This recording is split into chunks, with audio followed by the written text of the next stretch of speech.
In this video, I'm going to teach you about the mean and how to find a missing number.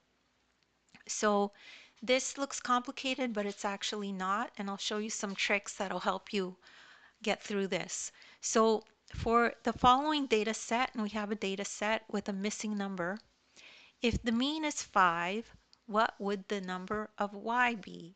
So what would y be if the mean is 5? So first thing to remember what the mean is. The mean is the sum of the numbers over the number of numbers. So that's the same as the average, okay? So let's do this equation, okay? So let's add up all the numbers and then divide it by the number of numbers, which is 6. 1, 2, 3, 4, 5, 6. You definitely have to include this as a number, okay? So next, we know that it equals 5. It says so. The mean is 5. Okay, so we know the answer. We just need to figure out what y is. So now we can solve this two-step equation. So if we add up all these numbers that we know, they're equal to 24. Then we have 24 plus y over 6 equals 5.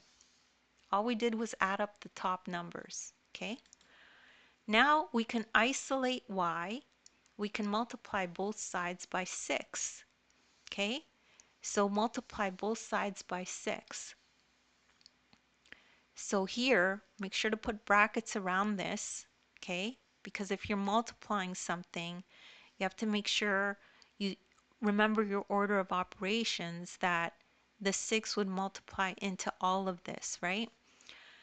But because there's a 6 here in the numerator and a 6 in the denominator, the 6 is cancel, okay? The 6 is cancel.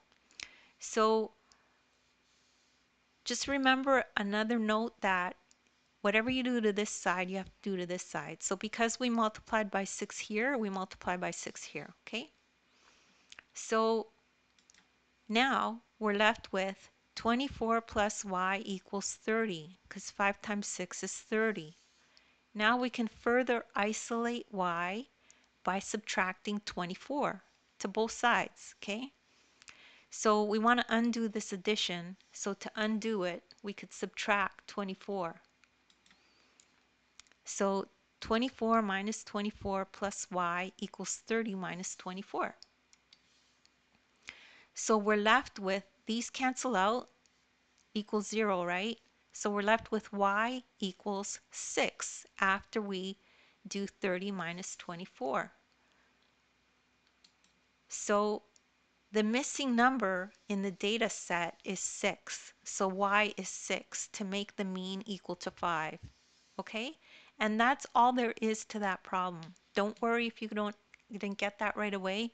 Anyone can do this. There's nothing wrong with repetition. You could just rewatch the video. As well, take a look at the description. I have a link there to my ebook, and you could download it. In the ebook, there's a link to this exact video, and you could follow along in the ebook as you watch the video. As well, I have links there too to other videos of mine that are similar to this, so you could follow those as well. Please make sure to like and subscribe, and thank you so much for listening.